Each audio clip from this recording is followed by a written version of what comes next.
नमस्कार, मैं हूं आपके साथ श्वेता मिश्रा अवस्थी। यूपी के सत्ता संग्राम में जंग की शुरुआत पश्चिमी यूपी से हुई है। भगवा खेमे के सबसे बड़े रणनीतिकार अमित शाह समेत पार्टी के योद्धा मैदान में उतर गए हैं। अमित शाह ने ब्रिज क्षेत्र में पार्टी के प्रचार की शुरुआत वृंदावन से की।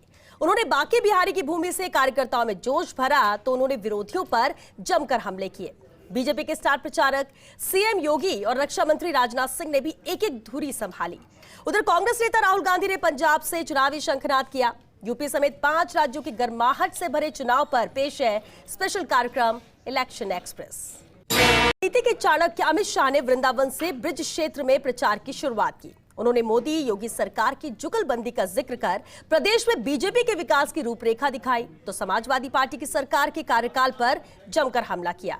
उन्होंने समाजवादी पार्टी के शासनकाल की याद दिलाई। उन्होंने क्राइम और करप्शन को लेकर अखिलेश यादव पर सीधे हमले किए। ये रिपोर्ट देखिए।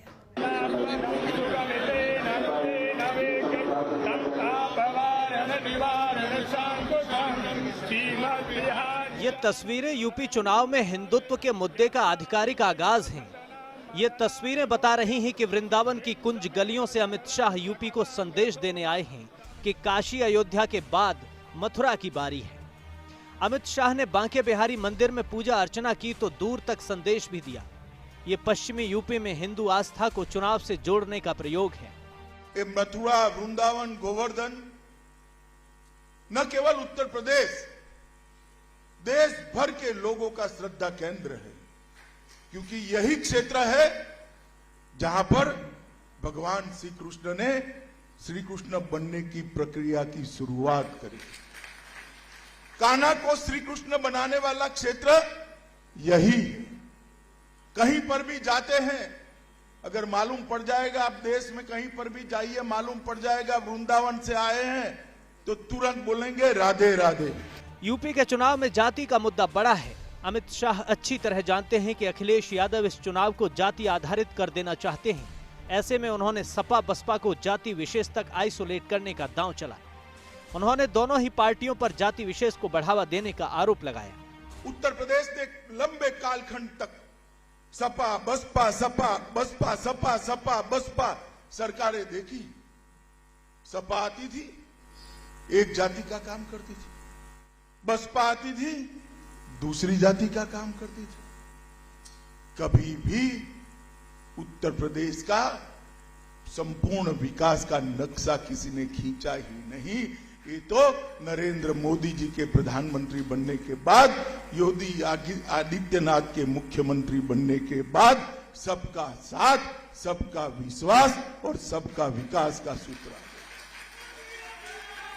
ये जो सरकार है भारतीय जनता पार्टी की, ये सरकार जो भारतीय जनता पार्टी की है वो किसी एक जाति की नहीं, संपूर्ण समाज की।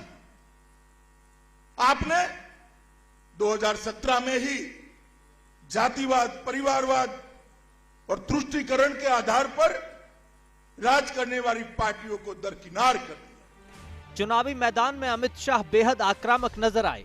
उन्होंने अखिलेश यादव के कार्यकाल में माफिया राज को बढ़ावा देने का आरोप लगाया। उन्होंने आजम खान का नाम लेते हुए कहा कि आजम खान पर इतने केस निकले कि धाराएं कम पड़ गईं। समाजवादी की पार्टी की सरकार थी, गुंडा राज था या नहीं था बताओ भाई, जरा जोर से बोलो, था या नहीं था? बाहुबली परेशान करते थे या नहीं करते? बहन बच्चियों को सम्मान, उसका अपमान होता था या नहीं होता था? भारतीय जनता पार्टी की सरकार आई, जो बाहुबली से पहले पुलिस डरती थी, वो पुलिस से डरकर गले में पट्टी लगाकर सरेंडर कर रहे हैं, सरेंडर कर रहे हैं। और जब इन पर गाज गिरती है, अखिलेश जी के पेट में दर्द होता। कहीं आजम खान, कहीं मुख्तार अंसारी, न जाने कितने कितने फैला कर रखे थे। आजम खान को पकड़ा तो सीआरपीसी की सारी धाराएं कम पड़ गई, इतने केस आजम खान पर लद गए। और मित्रों, मैं आपको ये कहने आया हूं, सिर्फ 2000 करोड़ की भूमि, सरकारी संपत्ति ये माफियाओं ने जो कब्ज की थी, उसको खाली कराने का काम ये भारतीय जनता पार्टी की सरकार ने किया है, मोदी जी के नेतृत्व में योगी आदित्यनाथ ने किया है। अमित शाह पूरे रंग में नजर आ रहे हैं। उन्होंने क्राइम के मुद्दे पर अखिलेश यादव पर आंकड़ों के साथ हमला बोला। उन्होंने कहा कि कानून व्यवस्था के मुद्दे पर अखिलेश को बोलने का अधिकार नहीं है। मित्रों, यहां पर कानून का शासन करने लगाने का काम भारतीय जनता पार्टी की सरकार ने। और अखिलेश बाबू, आप कानून और व्यवस्था का सवाल उठाते हो, जरा चुल्लू भर पानी में डूब मरो, आपको बोलने का कोई अधिकार नहीं। मैं आंकड़े लेकर आया हूं। अखिलेश बाबू, मैं आपको कहना चाहता हूं, बहन मायावती जी, मैं आपको कहना चाहता हूं, कल मेरी बात का सार्वजनिक जवाब दीजिए। अखिलेश बाबू के शासन से भारतीय जनता पार्टी के शासन में डकैती में 70% कमी हुई है। कितनी हुई है भाई? लूट में 72% की कमी हुई है। कितनी हुई है? हत्या में 29% की कमी हुई। कितने प्रतिशत की? और अपहरण के अंदर 35% की कमी, ये भारतीय जनता पार्टी के शासन में। और अगर आप इसका जवाब देना चाहते हो तो जरूर दे दो, मुझे जवाब देने की जरूरत नहीं है। हमारा युवा मोर्चा का कोई कार्यकर्ता अगर आपको आंकड़े दिखा जाए। मथुरा सीट पर एक बार फिर यूपी सरकार के प्रवक्ता और बिजली मंत्री श्रीकांत शर्मा मैदान में हैं। प्रदेश में काम होने के बावजूद, बिजली की स्थिति सुधरने के बाद भी कहीं श्रीकांत के खिलाफ एंटी इनकम्बेंसी तो नहीं है, क्योंकि ये उन चुनिंदा सीटों में से है जहां भाजपा से सीधे मुकाबले में कांग्रेस खड़ी नजर आ रही है। ऐसे में अमित शाह इस सीट पर जोर लगाने पहुंचे। श्रीकांत को मैंने मेरे साथ कार्यालय में काम करते हुए देखा है। इतने युवा कार्यकर्ता को इतने बड़े राज्य का हमने ऊर्जा मंत्री बना दिया। जिले जिले में, मुझे बताओ भैया, जिले जिले में बिजली की स्थिति में सुधार हुआ है या नहीं हुआ है? शहरों में 24 घंटा बिजली आती है या नहीं आती? गांवों में 20 से 23 घंटा बिजली आती है या नहीं आती? पहले आती थी क्या? आती थी क्या? तो कबीर साहब यही कहते हैं कि लोहे से ढाल भी बन सकती है, शमशीर भी बन सकती है। शासन अगर अखिलेश के हाथ में है तो गुंडों का राज होगा। शासन अगर भाजपा के हाथ में है तो विकास का रास्ता प्रशस्त होगा। यूपी के सियासी रण में 3 बार चमत्कार करने वाले अमित शाह ने एक बार फिर पार्टी की कमान अपने हाथ में ली है। कोरोना की बंदिशों के बीच अमित शाह ने छोटी सभाओं के जरिए बड़े संदेश देने की रणनीति अपनाई। पश्चिम यूपी से प्रचार धुआंधार की रेखा पर आगे बढ़ते हुए अमित शाह कार्यकर्ताओं की बैठकों में सीधे अखिलेश यादव पर वार कर रहे हैं और मीडिया के जरिए अपना मैसेज घर घर पहुंचा रहे हैं। ब्रज क्षेत्र की समग्र जनता को मैं 2 हाथ जोड़कर धन्यवाद करना चाहता हूं, क्योंकि चाहे चुनाव 14 का हो, 17 का हो, 22 का हो, व्रज के डिब्बे जब खुलते हैं सिर्फ कमल ही कमल दिखाई देता। मैं तीनों चुनाव में भारतीय जनता पार्टी के साथ यहां जुड़ा रहा।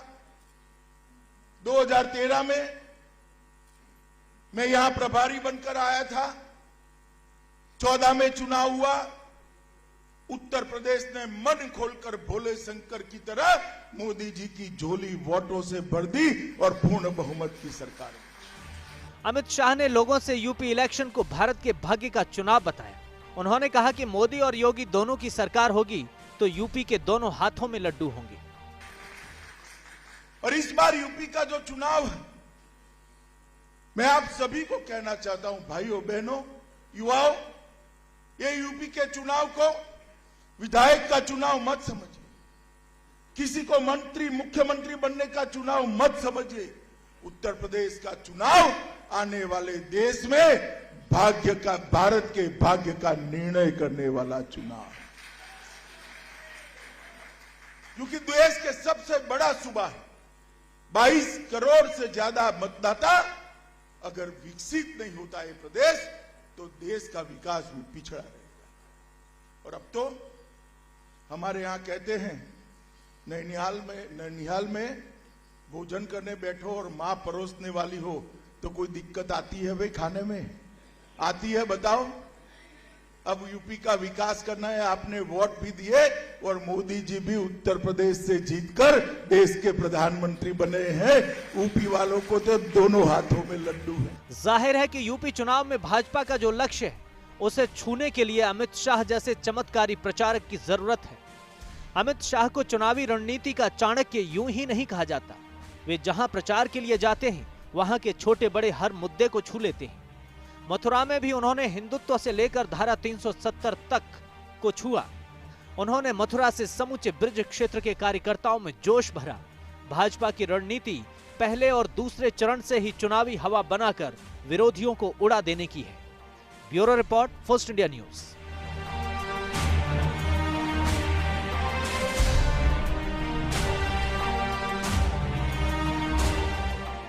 अमित शाह ने पश्चिमी यूपी की कमान पूरी तरह अपने हाथ में ले ली है। अमित शाह ने वृंदावन के बाद दादरी में पार्टी का प्रचार किया। उधर योगी आदित्यनाथ ने बिजनौर का मोर्चा संभाला और रक्षा मंत्री राजनाथ सिंह ने मोदी नगर से आगाज किया।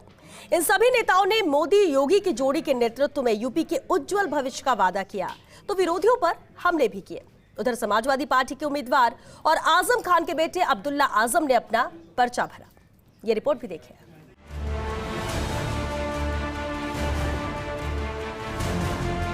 अमित शाह मथुरा में भक्ति प्रदर्शन के बाद दादरी पहुंचे, जहां उन्होंने शक्ति प्रदर्शन किया। लोगों से डोर टू डोर वोट मांगने के दौरान उनके प्रति जोश और जुनून नजर आया। कार्यकर्ताओं ने दिल खोलकर अमित शाह का इस्तकबाल किया। भाजपा जब आक्रामक तरीके से चुनाव मैदान में उतरती है तो विरोधियों की हवाइयां उड़ती हैं। पूरे पश्चिमी यूपी में भाजपा के दिग्गज मैदान में हैं। सीएम योगी आदित्यनाथ ने बिजनौर का मोर्चा संभाला। उन्होंने अपनी सरकार के काम गिनाए तो समाजवादी पार्टी पर हमले भी किए। योगी ने बिजनौर में किए गए विकास कार्यों का जिक्र भी किया।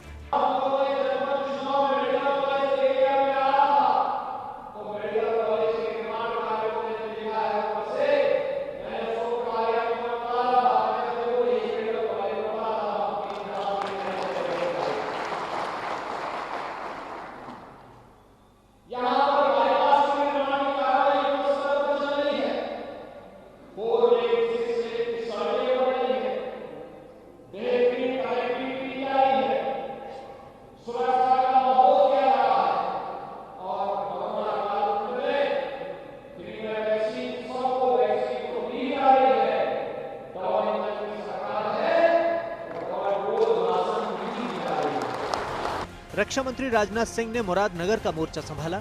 उन्होंने योगी सरकार में हुए विकास कार्यों का सिलसिलेवार तरीके से बखान किया। उन्होंने बताया कि किस तरह पीएम मोदी और सीएम योगी आदित्यनाथ की अगुवाई में प्रदेश की इकोनॉमी आगे बढ़ रही है। जनसंख्या की दृष्टि से इस हिंदुस्तान का सबसे बड़ा राज्य होने के बावजूद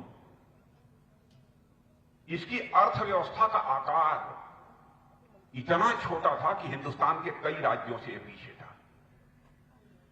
लेकिन मैं बधाई देना चाहता हूं अपने भारत के प्रधानमंत्री मोदी जी को और यहां के मुख्यमंत्री योगी जी को कि 5 वर्षों के अंदर ही इस उत्तर प्रदेश की अर्थव्यवस्था का आकार जो 11 लाख करोड़ था उसको बढ़ाकर 21 लाख करोड़ करने में कामयाबी हासिल की। उन्होंने योगी राज में कानून व्यवस्था का जिक्र भी किया। विकास के लिए उन्होंने कानून व्यवस्था को जरूरी शर्त बताया। उन्होंने विकास के योगासन और विरोधियों के शीर्षासन की चुटकी ली। आप सभी जानते हैं विकास की पहली शर्त होती है कानून और व्यवस्था। कानून और व्यवस्था चुस्त दुरुस्त नहीं होगी तो किसी भी सूरत में उस राज्य का विकास नहीं हो सकता। यह बात पक्की है। मैं तो यह कहता हूं जब होगा कानून का शासन तब विकास करेगा योगासन। और उत्तर प्रदेश में जो हालात पैदा हुए हैं आपको जानकर खुशी होगी। योगासन 84 होते हैं। इन 84 में 83 विकास यहां योगासन कर रहा है। एक योगासन हम लोगों ने छोड़ दिया। 84 में 83 योगासन विकास यहां कर रहा है। 84वां 84th इस आसन को हम लोगों ने छोड़ दिया। आप लोग जानते होंगे वह आसन है शीर्षासन। हम लोगों ने कहा यह आसन विपक्ष करेगा, इसलिए हमने विपक्ष के हवाले कर दिया। रक्षा मंत्री राजनाथ सिंह ने राष्ट्रवाद का मुद्दा भी उठाया। उन्होंने कहा कि ये तथ्य कोई नहीं नकार सकता कि नरेंद्र मोदी के प्रधानमंत्री बनने के बाद वैश्विक मंचों पर भारत की साख बढ़ी है। भले ही हमारा धुर विरोधी क्यों न हो। कोई कह सकता है कि मोदी जी आ गए, या काम हुआ, या नहीं हुआ, या और होना चाहिए था। इसके बारे में तर्क वितर्क हो सकता है, लेकिन दुनिया का कोई मां का लाल इस सच्चाई को नकार नहीं सकता है कि मोदी जी के भारत का प्रधानमंत्री बनने के बाद भारत की प्रतिष्ठा अंतर्राष्ट्रीय जगत में बढ़ी है। बहनों भाइयों, पहले भारत अंतर्राष्ट्रीय मंचों पर कुछ बोलता था, उसे उतनी गंभीरतापूर्वक नहीं लिया जाता था, लेकिन आज यदि भारत अंतर्राष्ट्रीय मंचों पर यदि बोलता है तो सारी दुनिया कान खड़े करके उसकी बातों को सुनती है। भारत की यह हैसियत सारी दुनिया में बनती है।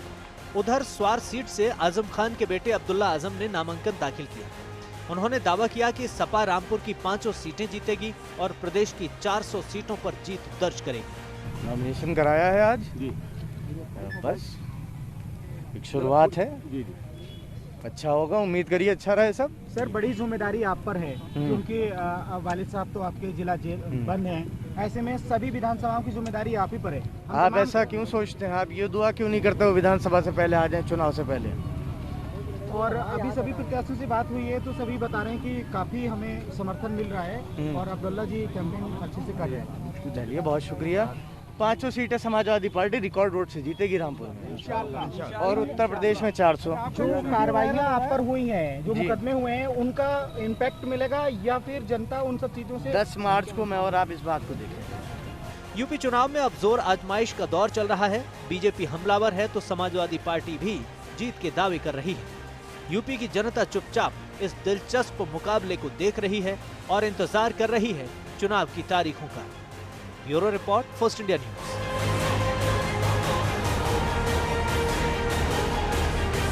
के बाद एक बार फिर आप सभी का बहुत स्वागत है। पंजाब में सर्दी भले ही कम ना हुई हो, सियासी पारा लगातार चढ़ रहा है। इसी कड़ी में कांग्रेस ने अपने प्रचार अभियान का आगाज किया। कांग्रेस नेता राहुल गांधी ने प्रचार की कमान संभाली। हालांकि पार्टी के सामने पंजाब में सीएम फेज घोषित करने की चुनौती है। राहुल गांधी ने मंच से कहा कि पार्टी सीएम फेज का ऐलान कार्यकर्ताओं की मर्जी के आधार पर कर देगी। ये रिपोर्ट देखिए। पंजाब में भी सियासी सरगर्मियां जोरों पर हैं। कांग्रेस नेता राहुल गांधी पंजाब के दौरे पर पहुंचे। इस मौके पर राहुल गांधी ने कहा कि पंजाब के नेता चाहते हैं कि राज्य में सीएम फेज का निर्णय लिया जाए। उन्होंने कहा कि इस संबंध में पार्टी निर्णय लेगी। पंजाब में सबसे बड़ा सवाल कांग्रेस पार्टी को पंजाब में कौन लीड करेगा।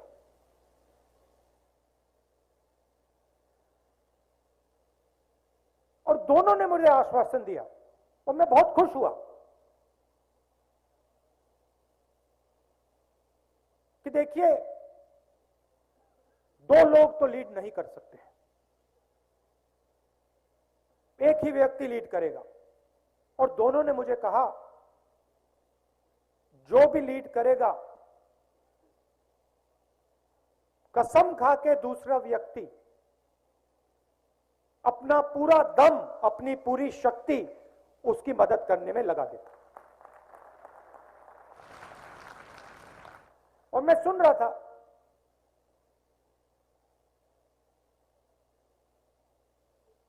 काफी खुश हुआ। और मैंने सोचा कि हां, दोनों के दिल में कांग्रेस पार्टी की सोच है। तो मैंने कहा ठीक है,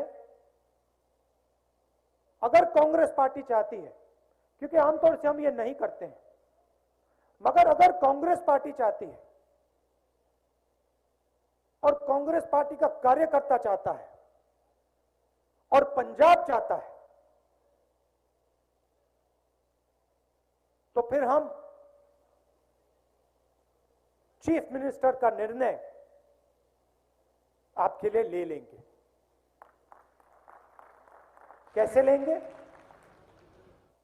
अपने कार्यकर्ताओं से पूछकर,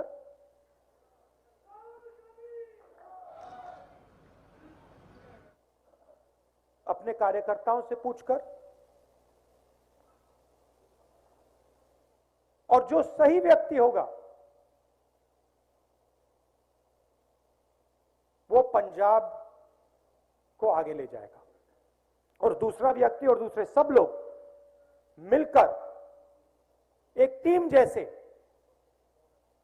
लड़ाई लड़ेंगे। राहुल गांधी ने कहा कि पंजाब किस दिशा में आगे बढ़ेगा ये सवाल है।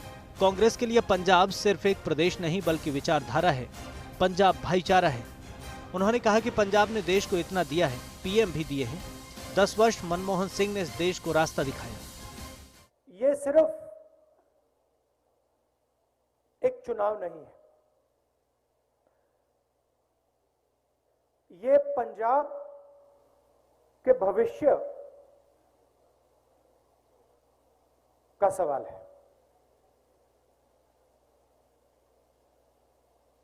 पंजाब किस डायरेक्शन में, किस रास्ते आगे बढ़ेगा, यह सवाल है। और हमारे लिए, कांग्रेस के लिए,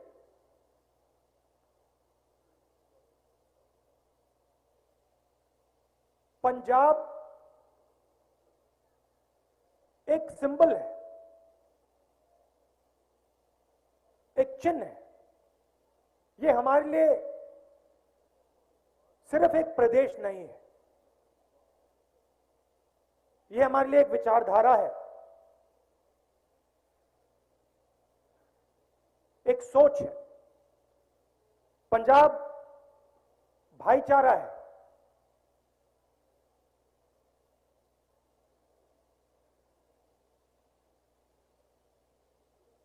तो ये हमारे लिए, हमारी आइडियोलॉजी के लिए एक बहुत जरूरी चिन्ह है। और आपने, सबने देश को इतना दिया है,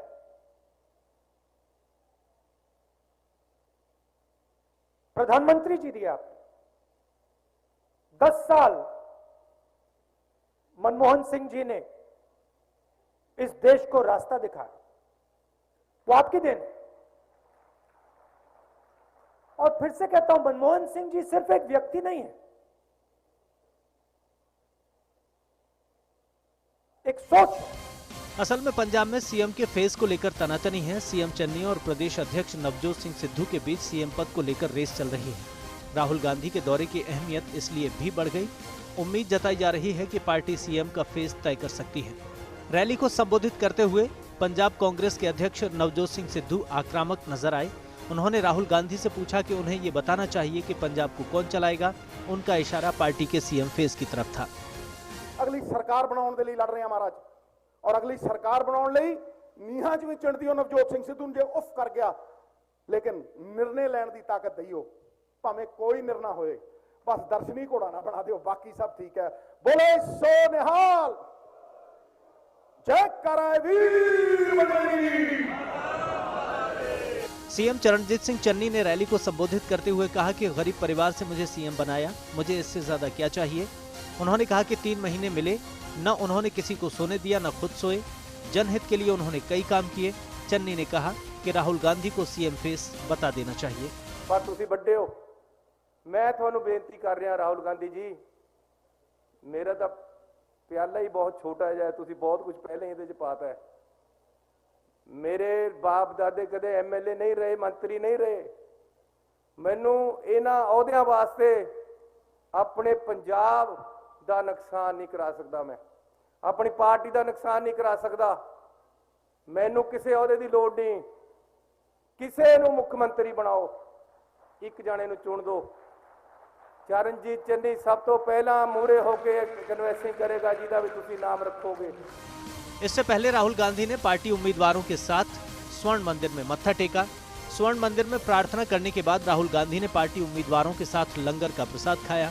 पंजाब में अपने चुनाव अभियान की शुरुआत करते हुए राहुल गांधी ने जालंधर के मीठापुर में एक डिजिटल रैली को संबोधित किया। निर्वाचन आयोग ने पंजाब समेत 5 चुनावी राज्यों में रैलियों और रोड शो पर लगी रोक को 31 जनवरी तक के लिए बढ़ा दिया है। कांग्रेस पंजाब में सत्ता बरकरार रखने के लिए कोशिश कर रही है। राज्य में 20 फरवरी को मतदान होना है। इस बार आम आदमी पार्टी भी चुनावी मैदान में है और कांग्रेस को कड़ी टक्कर दे रही है। उधर बीजेपी के साथ कैप्टन की जुगलबंदी ने मुकाबले को और रोचक बना दिया है। Bureau report, first India news. और चलिए इसी के साथ इलेक्शन एक्सप्रेस में आज के लिए बस इतना ही। नमस्कार।